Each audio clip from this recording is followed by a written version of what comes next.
I'm wondering what advice you would give to educators who are starting to teach CS and are interested in integrating it into a subject area outside of just CS by itself.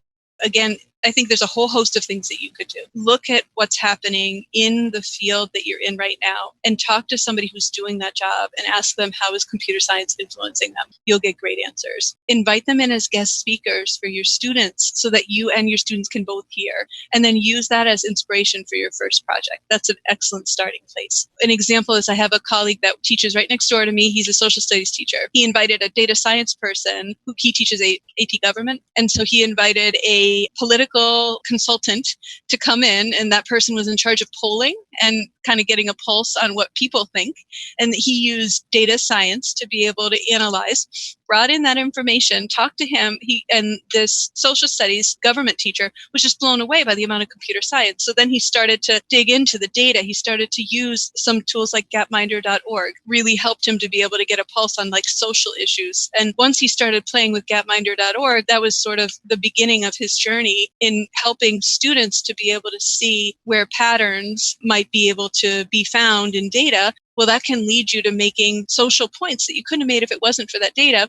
And those stories then become a convincing argument to help people to be able to influence positive change. So that's one example. I really think too, friendships can make a huge difference. Small conversations with colleagues that are open and kind. Again, at Conard High, I work with a teacher who's also upstairs. She teaches Spanish, and she was open enough during the hour of code to use the Moana Hour of Code app, and then to teach her children how to do direction in Spanish using that Hour of Code app. She's just a light, so and this social studies teacher, again, a light. And students appreciate it so much because they see now that computer science, it's not one course. Right. And they know this. They use these tools all the time. It gives them a bit of a power, a bit of a leg up for them to be able to use it as a tool with something that they love, maybe even something that surprised them a little bit. Programming graphing calculators in the high school level for high school mathematics courses can be, a source of light. For younger students, encouraging them to, when they do use an image in a PowerPoint slide,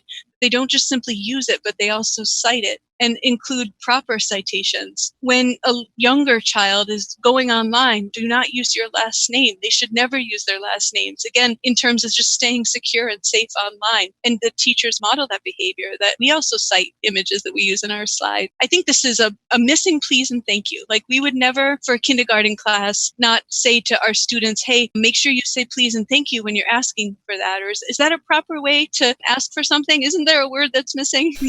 And I think the same is true with, computer science and being safe online. Did you just put your last name there? Is that safe? How did you send that email to that teacher? Is that an appropriate way to communicate to them?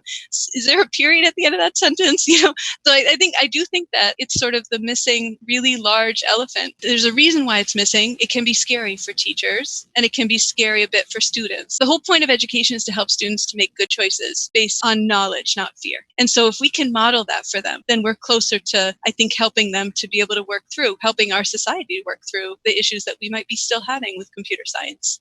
Yeah, I'm curious, what are some potential pitfalls that other educators should look out for when they're trying to do some integration? That it's okay if you don't know, if you're unsure. I think a lot of teachers, and with good reason, used to being experts in their field, and that's a beautiful thing. There's no way to be an expert in the field, and there's no way to produce a perfect product when you're teaching computer science.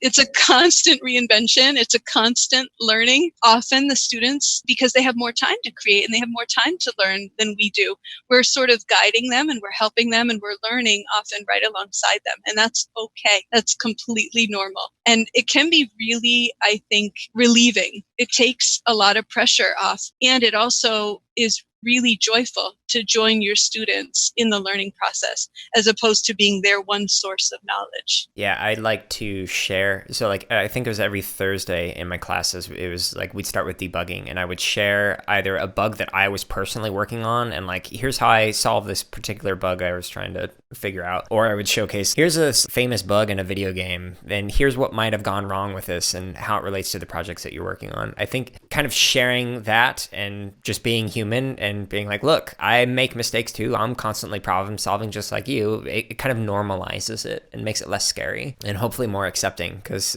even if you don't want it, you're going to run into bugs. Agreed. This excerpt of the CSKA podcast is from episode 29, which is titled Advice for Novice and Expert CS Educators with Jackie Corricelli. You can listen to this full episode as well as hundreds more by simply searching for the CSKA podcast on your favorite podcast app or by visiting jaredoleary.com.